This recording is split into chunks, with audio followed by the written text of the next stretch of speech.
Welcome back. I'm Andrew Halliburton with your local news. The normal news of a downturn economy continues, but this time it's not only affecting the large corporate businesses, but the local malls as well. Justin Lewis has a story. The effect of the economy starts with people losing their jobs, and now apparently some of those have stopped shopping. Malls such as the Pinnacle Hills Promenade here have seen that effect when half-owner General Growth Properties filed Chapter 11 bankruptcy. Now, under Chapter 11 laws, they will allow the company to keep all possessions while reorganizing the business. And on a positive note for the Pinnacle Hills Promenade, according to a news release, 158 of the shopping malls owned by GGP filed for bankruptcy, but the Promenade was not one of those. Now, the other half of the mall is owned by the Pinnacle Group of Rogers, and Vice President of the group, John George, said, quote, "It is very disappointing that our economy has fallen to the point where some of our most successful entities are struggling to survive." Reporting in Rogers, Justin Lewis, UATV. The renovation scheduled for Donald W. Reynolds Razorback Stadium is going to redirect the state's All-Star football game to Bentonville. The Arkansas High School Coaches Association's All-Star football game will be played at Tiger Stadium on June 26th as part of the state's annual All-Star Week. All-Star athletes from around the state will gather to compete in 6 sports: football, basketball, baseball, softball, volleyball, and soccer. The games are played at facilities on the University of Arkansas campus. Razorback Stadium, however, will not be available for the majority of the summer.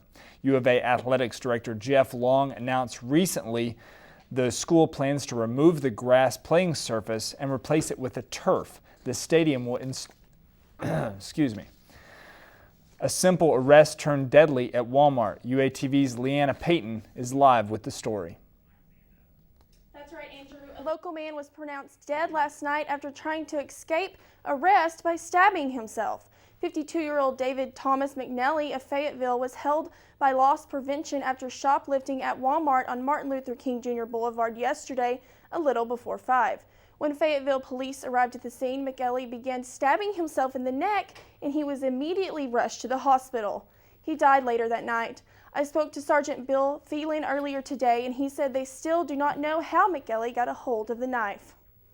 Thanks, Andrew. Thanks, Leanna. Keep us updated on the story. A circuit judge ordered Washington County on Wednesday to stop spending money on a construction of a new courthouse parking deck after a lawsuit revealed that the county failed to get competitive bids. The demolish of the parking deck has been set to begin next week. The order signed by 4th Judicial Circuit Judge William Story also prevents the county from expending any additional taxpayer funds for construction projects involving the historic courthouse and the county facility that is the former Termelia building, pending a hearing on May 6th. Fayetteville attorney Jim Rose filed the taxpayer lawsuit Wednesday on behalf of Diane Duvall, his longtime office manager. The complaint for injunction and declaratory relief seeks to halt the contracts and declare them null and void. The Fayetteville Public Library is making a commitment to sustainability, becoming one of the first to go green. UATV reporter Dale Wooten has a story. Fayetteville Public Library is officially going green. The library has received a $60,000 grant to install 48 solar panels in the library that will provide 10 kilowatts of energy. Through this, the library will save energy that it wouldn't ordinarily save. The library will be one of the first to register as a United States green building. Now, this construction is supposed to be done by the end of the summer and ready for the 2009 fall semester. Reporting for UATV, I'm Dale Wooten.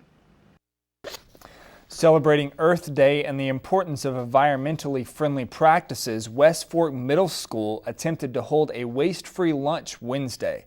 It wasn't waste-free in terms of producing no trash, but it was an earnest effort to be green by reusing, recycling, and cutting down as much waste as possible. The cafeteria staff prepared a wrap sandwich for the meal, so no plastic forks and spoons were used. Pretzels were also included as part of the meals, but instead of individual sacks, They had an open carton where tongs were used to dispense pretzels. This eliminated plastic bags and waste. For students who chose to throw away the paper box, it was put in a can to be recycled. Other students kept it and took it outside, where teachers gave them some compost and seeds to reuse the box as a flower pot. Wow, it's amazing all the green initiatives they're taking with the library and just school lunches even. Well, and I'm glad they're starting it with kids, because that's who we need to get really excited about this kind of movement, because they're the ones who are going to really do the most. Right. It teaches them from a young age to be conscious about the environment and to not to just throw their cigarette or their can out the window as they're driving down. Well, yeah. Let's hope that, first of all, let's hope they're not smoking at the age of 9. Well, thank you for that report, Andrew. Coming up, a new report says that top Bush officials okayed waterboarding. And an overdose of horse medicine has fatal consequences. Deidre Garner has your national news after the break.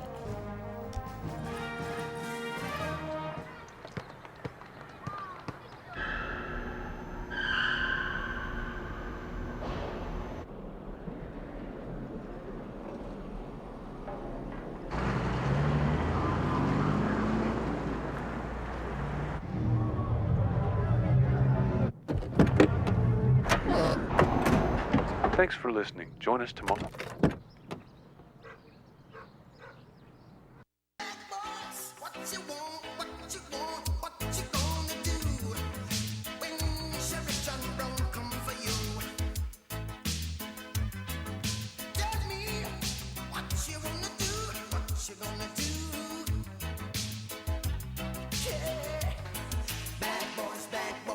What you gonna do? What you gonna do when they come for you? Bad boys, what you gonna do? What you gonna do when they come for you? When you